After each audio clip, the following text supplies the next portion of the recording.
अगर कोई राशि किसी दूसरी राशि पर निर्भर करती है तो निश्चित ही अगर उस राशि को मापने में कोई त्रुटि हुई हो तो उसके कारण उस पर निर्भर होने वाली राशि में भी अवश्य ही त्रुटि हो। जो राशियाँ किसी अन्य राशियों पर निर्भर करती हैं उनको हम व्युत्पन्न राशियाँ कहते हैं, और जो राशियाँ स्वतंत्र होती है उन्हें मूल राशियाँ कहती हैं। इसके बारे में मैंने एक डिटेल वीडियो पहले ही आपको बताया है। अगर आप वो देखना चाहते हैं तो बेटर है कि आप उसे पहले देख लें। उसका लिंक मैंने इस वीडियो के डिस्क्रिप्शन बॉक्स में दिया है, आप उसे चेक कर सकते हैं। जैसे यहाँ पर एक एग्जांपल लेते हैं कि मान लीजिए आपके अगर लेंथ मापने में आपकी गलती हुई हो तो लेंथ पर निर्भर होने वाली राशियाँ जैसे एरिया, वॉल्यूम और डेंसिटी, इनमें भी अवश्य ही त्रुटि होगी। तो इन राशियों में कितनी त्रुटि होगी और इसे कैसे मापा जा सकता है, किस सिद्धांत के अनुसार हम इनका अध्ययन करते हैं, अगर आप जानते हैं तो नीचे कमेंट बॉक्स में लिखिए। अगर नहीं जानते तो बने रहे इस वीडियो में अंत तक। हेलो, स्वागत है आपका आपके अपने चैनल अधिगम में, जहां हम सीखने के सफ़र का आनंद लेते हैं। चलिए शुरू करते हैं आज का सफ़र। जिस सिद्धांत का हम त्रुटियों की क्रमबद्धता में अध्ययन करते हैं उसे कहते हैं प्रोपगेशन ऑफ एरर्स, यानी कि त्रुटियों का संयोजन। अब कोई भी राशि किसी अन्य राशियों पर 3 प्रकार से निर्भर हो सकती है। पहला कि वे 2 राशियों के जोड़ या घटाने पर निर्भर हो। दूसरा, वो 2 राशियों के गुणनफल यानी मल्टीप्लिकेशन पर निर्भर हो। तीसरा, कि वो किसी अन्य राशि के घातांकों पर निर्भर हो। अब हम एक एक करके इनका अध्ययन करते हैं। पहले हम एग्जाम्पल लेते हैं कि जब कोई राशि 2 राशियों के जोड़ने या घटाने पर निर्भर हो। जैसे एक एग्जाम्पल लेते हैं, मान लीजिए मैंने लेंथ से शुरुआत की थी, तो मैं एग्जाम्पल लेके चलता हूँ कि कोई ए लेंथ है जिसको मैंने यहाँ ऑरेंज कलर से प्रदर्शित किया है, और एक दूसरी लेंथ है बी जिसे मैंने ग्रीन कलर से प्रदर्शित किया है। तो अब आप देख रहे होंगे कि मान लीजिए मेरे ए राशि में यानी कि ए लंबाई को मापने में डेल्टा ए त्रुटि हुई और बी को मापने में डेल्टा बी त्रुटि हुई, और जो x इन दोनों के जोड़ से यानी कि x का मान a प्लस बी, ए और b पर निर्भर है, उसमें कितनी त्रुटि होगी ये हमें इस सिद्धांत में गणना करनी है। आइए चेक करते हैं। जैसे मान लीजिए मैंने कि जब मैंने a को मापा था उसमें डेल्टा ए त्रुटि आई तो उसका मान हो गया a प्लस डेल्टा ए, और जब b को मापा b में डेल्टा बी त्रुटि हुई तो उसका मान हो गया b प्लस डेल्टा बी। अब अगर मुझे x का मान मापना है यानी कि दोनों के संयोग से जो राशि जुड़कर बनी है वो हो जाएगी x प्लस डेल्टा ए, और उसका मान होगा a प्लस बी का संयोग यानी कि a plus delta A plus B plus delta B. अब मैं इस राइट हैंड साइड में a और b को एक साथ ले लेता हूँ, तो इस इक्वेशन को मैं इस प्रकार लिख सकता हूँ a plus B plus delta A plus delta B. और a प्लस बी आप जानते हैं ये क्या है, x, जिसे हमने पहले x कहा है, तो मैंने a प्लस बी की जगह पर x लिख दिया प्लस डेल्टा ए प्लस डेल्टा बी। अब अगर x को मैं राइट हैंड साइड से लेफ्ट हैंड साइड में लेके जाऊं तो ये x राइट हैंड साइड वाला x लेफ्ट हैंड साइड वाले x से कैंसिल आउट हो जाएगा। जो हमें राशि मिलेगी वो मिलेगी डेल्टा x। तो डेल्टा x यानी कि जो होने वाली त्रुटि है जो a और b पर निर्भर है वो बराबर है delta a plus delta b, यानी कि उस a को मापने में हुई त्रुटि और b को मापने में हुई त्रुटि। तो इस सिद्धांत से हम निष्कर्ष निकालते हैं कि अगर कोई राशि 2 राशियों a और b पर निर्भर है तो उनमें होने वाली त्रुटियों का योग से हम ये पता लगा सकते हैं कि उससे जो जुड़ने वाली राशि हमको प्राप्त होती है उसमें कितनी त्रुटि होगी, तो वो उन त्रुटियों के योग के बराबर होगी। अब ऐसा ही एग्जाम्पल मैं इसको माइनस में लेता हूँ, यानी कि यदि वो राशि किसी अन्य राशियों के अंतर पर निर्भर करती है यानी कि x is equal to a minus B, तो यहाँ पर मैं सेपरेट ना लेके इन सिद्धांतों को एक साथ लेके चल रहा हूँ कि उस त्रुटि में हो सकता है a को मापने में धनात्मक त्रुटि हो या ऋणात्मक त्रुटि हो, इसलिए मैंने इसको प्लस माइनस डेल्टा ए कह दिया और b को भी इसी प्रकार प्लस माइनस डेल्टा बी लिख दिया। तो इस प्रकार आप देख रहेंगे कि ये इक्वेशन किस तरीके से चेंज होती है। तो आपने देखा जब हम इसी प्रकार x में देखेंगे तो x भी जो x की वैल्यू हमने ली थी वो हो जाएगी a प्लस माइनस बी, यानी कि योग भी और अंतर भी एक ही साथ में लेके चल रहा हूँ। तो जो त्रुटि होगी जो प्लस माइनस डेल्टा ए और प्लस माइनस डेल्टा बी के कारण हुई है, प्लस माइनस डेल्टा एक्स हमने लिए। तो ये इक्वेशन कुछ इस तरीके से हो जाएगी, x plus minus delta x is equal to A plus minus delta A plus B plus minus delta B. अब फर्दर इसको सॉल्व करेंगे, इज इक्वल टू ए और बी को एक साथ ले लेंगे तो a plus B plus minus delta a और प्लस माइनस डेल्टा बी। अब ए और बी, ए प्लस बी क्या है एक्स, उसको हमने एक्स से रिप्लेस कर दिया, फिर प्लस माइनस ए और प्लस माइनस डेल्टा बी। तो इस प्रकार हम देखते हैं कि एक्स राइट हैंड साइड और लेफ्ट साइड दोनों हैं तो ये कैंसिल आउट हो जाएंगे, तब हमारे पास मिलेगा plus minus delta x is equal to plus minus delta A plus minus delta B. तो इस इक्वेशन से हमें यह निष्कर्ष निकलता है कि वो आता है plus minus delta x is equal to plus minus delta A plus minus delta B. इससे हमें निष्कर्ष निकलता है कि जब कोई राशि किन्हीं दो राशियों के योग और अंतर पर निर्भर करती है तो उसमें होने वाली त्रुटि भी उन त्रुटियों के योग और अंतर के बराबर होती है। अब दूसरा केस ले लेते हैं जहाँ z दो राशियों के गुणा पे निर्भर करता है, यानी कि एक ऐसी राशि है z जो दो राशियों a और b के गुणनफल पर निर्भर करती है। तो इसमें भी हमने माना कि a में होने वाली त्रुटि है प्लस माइनस डेल्टा ए। यहाँ मैं दोनों सिंबल लेके चल रहा हूँ, वो धनात्मक त्रुटि भी हो सकती है, ऋणात्मक त्रुटि भी हो सकती है। सेम तो b में भी हमारी जो त्रुटि है वो प्लस माइनस डेल्टा बी हमने ली। तो a में को मापने में हुई त्रुटि delta plus minus delta a और b में होने वाली त्रुटि है प्लस माइनस डेल्टा बी। इन दोनों की त्रुटियों के कारण z में भी कोई अंतर आएगा, उस त्रुटि को हमने कहा प्लस माइनस डेल्टा z।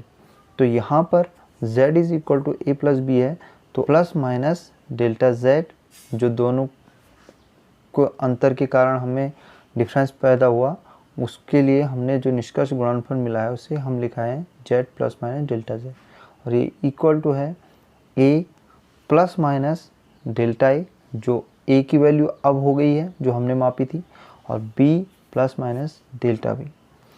तो इन दोनों को जब हम मल्टीप्लाई करते हैं तो हमें मिलता है पहले a into B plus minus b into delta A plus minus delta A into delta B. तो अब इस इक्वेशन को हम पूरी तरीके से जब देख लेते हैं तो इस इक्वेशन में पूरे से हम डिवाइड कर देते हैं z से। तो ये कुछ इस प्रकार की इक्वेशन हो जाएगी, z plus minus delta z upon z is equal to, जो ऊपर वाला टर्म हमारा पूरा एलिब्रेट करके निकला था वो था A B plus minus B into delta A plus minus A into delta B plus minus delta A into delta B upon z। तो देन अब z अपॉन z इसको सॉल्व करेंगे, यानी कि लेफ्ट हैंड साइड को solve करेंगे तो z upon z is equal to 1 plus minus delta z upon z, और देन सेपरेटली हम हर एक टर्म के नीचे z लिख देंगे। तो ये कुछ इस प्रकार से बनेगा A B upon z plus minus b into delta A upon z plus minus a into delta B plus minus delta A into delta B upon z।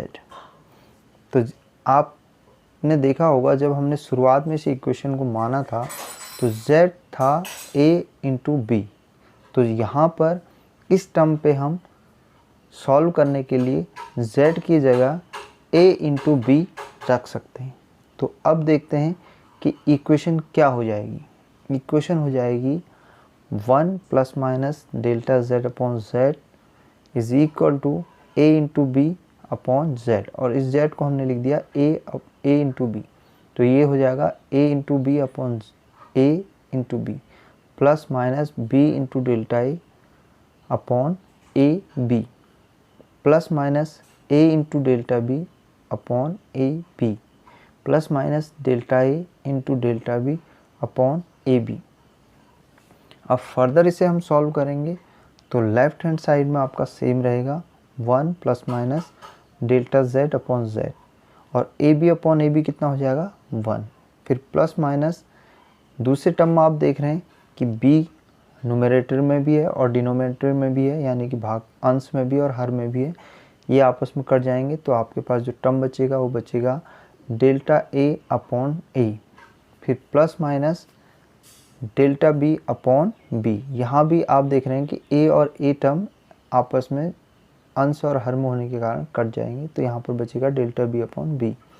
और last one plus minus delta A into delta B upon A B.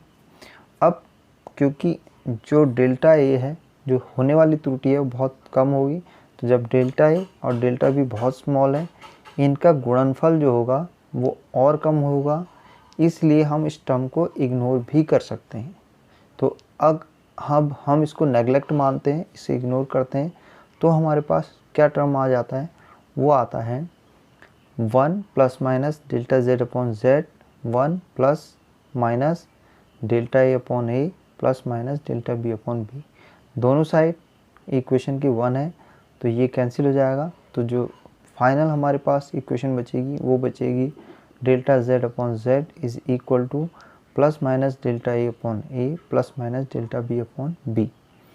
अब आपने देखा होगा ये delta A upon ए क्या है, delta A मापने में त्रुटि बटे ए उसका वास्तविक मान, और ये कहलाता है आपेक्षिक त्रुटि। तो आपेक्षिक त्रुटि के बारे में अगर आप नहीं जानते हो तो मैंने त्रुटियों के प्रकार मैं इसको अच्छे से भली प्रकार समझाया है, जिसका डिटेल डिस्क्रिप्शन बॉक्स में है, आप इस वीडियो को भी चेक कर सकते हैं। उसमें मैंने त्रुटियों के बारे में निरपेक्ष त्रुटि, सापेक्ष त्रुटि और प्रतिशत त्रुटि की गणना करते हुए अच्छे से आपको समझाया।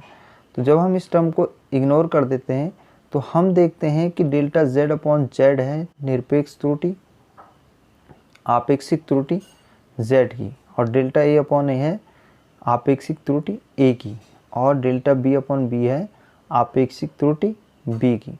तो इस प्रकार हम देखते हैं कि यदि कोई राशि किसी अन्य दो राशियों के गुणनफल पर निर्भर करती है तो उसमें होने वाली आपेक्षिक त्रुटि उन राशियों की आपेक्षिक त्रुटि के योग के बराबर होती है। तो निष्कर्षतः जब कोई राशि दो राशियों के गुणनफल पर निर्भर करती है तो उसकी आपेक्षिक त्रुटि उन दो राशियों की आपेक्षिक, या दो से अधिक भी हों तो उन सब की आपेक्षिक त्रुटि के योग के बराबर हो। तो आपने देखा केस तीसरा, जब हम गुणनफल की केस में ले रहे हैं। अब हम तीसरा वाला केस लेते हैं जहाँ पर हम देखते हैं कि कोई एक राशि किसी दूसरी राशि के घातांकों पर निर्भर करती है। अब मैं कोशिश करता हूँ कि ये तीनों चीज़ें एक साथ आ जाएं, तो इसलिए मैं इसे कुछ स्पेशल तरीके से रिप्रेजेंट करना चाहूँगा, जहाँ पर मैंने एक क्वांटिटी ले रखी है s, जो डिपेंड करती है x की पावर a, y की पावर b और z की पावर c पर। तो यहाँ पर इस एग्जाम्पल को समझने के लिए मैं आपको अपनी सीट पे ले चलता हूँ। तीसरे प्रकार को जानने के लिए मैंने एक एग्जाम्पल लिया है जिसमें एक ऐसी क्वांटिटी है is equal to x to the power a, y to the power b and z to the power c, यानी कि x किसी राशि के घातांकों पर निर्भर है, x के a घात पे, y के b घात पे और z के c घात पे। अब मान लीजिए कि s को हमें कैलकुलेट करने में, x को कैलकुलेट करने में हमें डेल्टा x की त्रुटि हुई, y को कैलकुलेट करने में डेल्टा y और z को कैलकुलेट करने में डेल्टा z। तो अब इनकी वैल्यू क्या हो जाएंगी, x की वैल्यू हो जाएगी x प्लस डेल्टा x जो हमने बाद में मापी थी, y की वैल्यू हो जाएगी y प्लस डेल्टा y और z की वैल्यू हो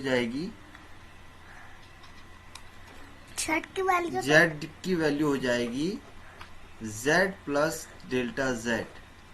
तो अब जब इनकी वैल्यू इस तरीके से हो गई है तो आप देखेंगे इसके कारण s में भी परिवर्तन होगा। तो s में हमने परिवर्तन माना s प्लस डेल्टा x, तो इसकी वैल्यू कुछ इस तरीके से हो जाएगी x plus delta x to the power a, y plus delta y to the power b और z plus delta z to the power c। अब इन सबको सरल करने के लिए मैं z को ऊपर ले गया हूं, तो मैं इसको z की पावर माइनस सी भी लिख सकता हूं। तो अब आप देखेंगे कि इस इक्वेशन को मैं किस तरीके से लिख सकता हूं। इसको लिख सकता हूं s is equal to x to the power a y to the power b z to the power minus c, क्योंकि हम इस हर को अंश में लेके गए। अब नेक्स्ट आप देख रहे हैं, जैसे मैंने बताया कि s को मापने में हमें त्रुटि हुई थी, s plus delta S is equal to x की जगह मैंने x प्लस डेल्टा एक्स लिखा, क्योंकि x को जब हमने मापा था तो डेल्टा x त्रुटि के कारण हमें ऐसा प्राप्त हुआ था। y को मापने में ऐसी त्रुटि हुई थी डेल्टा y, जिससे हमने फिर y plus delta Y to the power b, और z को मापने में z plus delta z to the power minus. यहाँ पे आप देख रहे हैं इसको s को मैंने कॉमन ले लिया। s को जब कॉमन लिया तो अंदर बचेगा, यानी कि s से भाग देंगे, s अपॉन s कितना हो जाएगा 1, और ये हो जाएगा डेल्टा s अपॉन s। तो ये s कॉमन लिया तो बाहर हमारा ये बच जाएगा। सिमिलरली हम जब x को बाहर लेंगे तो x to the power a आ जाएगा बाहर, और x बटे x कितना हो जाएगा 1, और x delta x upon x इस तरीके से हो जाएगा। सेम इस इक्वेशन के लिए और सेम इसके लिए। अब नेक्स्ट चलते हैं कि इसको सॉल्व करने पे हमें क्या मिलेगा। अब हमने क्या किया, x to the power a और y to the power b और z to the power minus c को एक साथ ले लिया।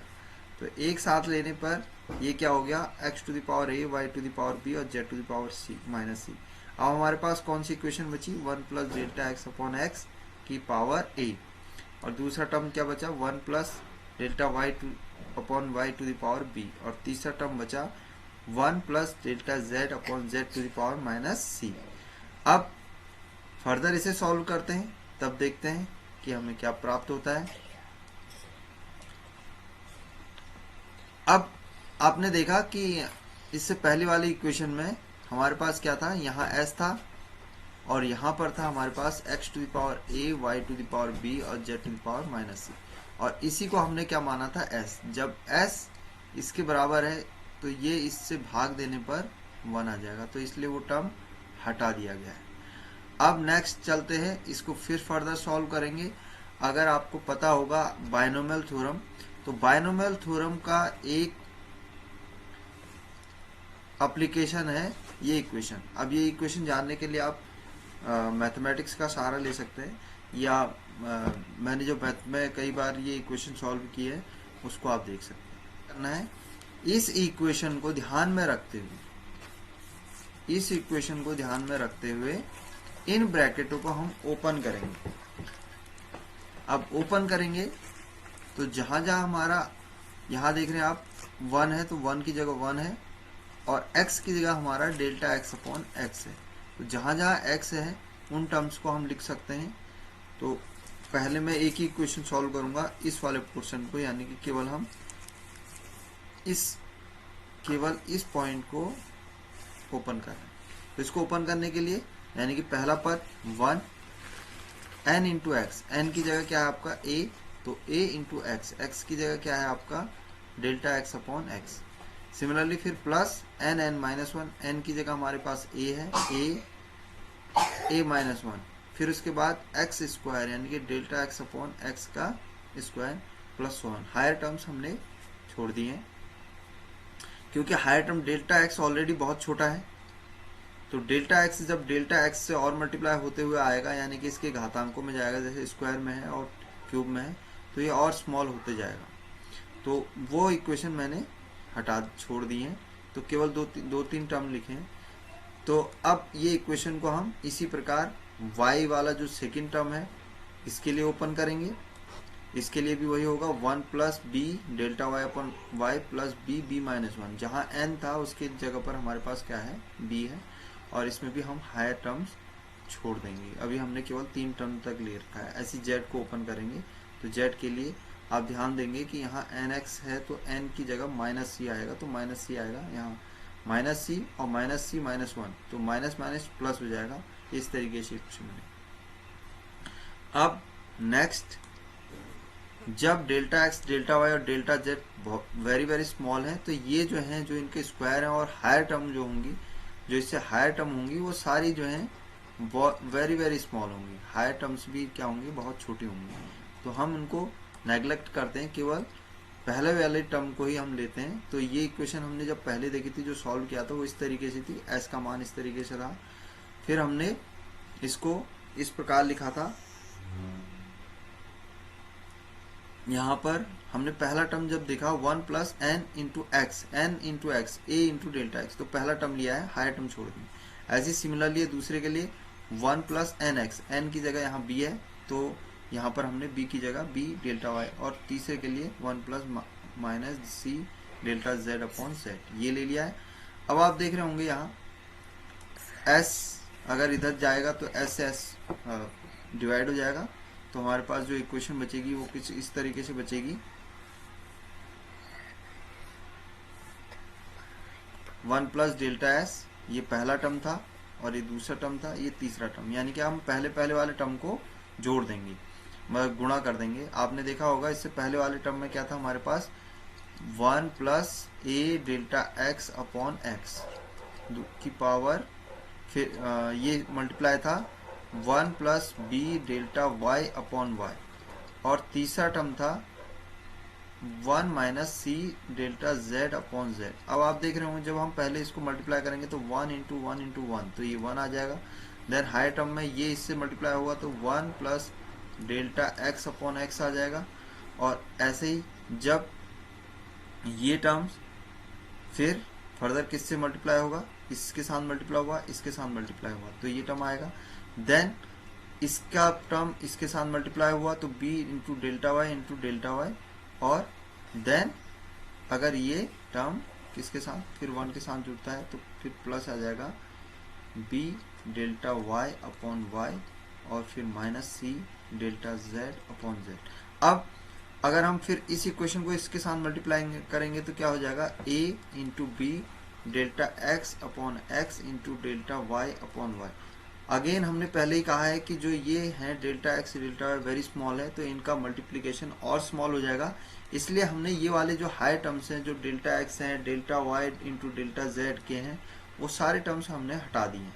तो केवल इक्वेशन में हमने पहले टर्म रखे हैं जो है 1 प्लस ए delta x upon x, b delta Y upon y minus सी डेल्टा जेड अपॉन जेड को रखा है।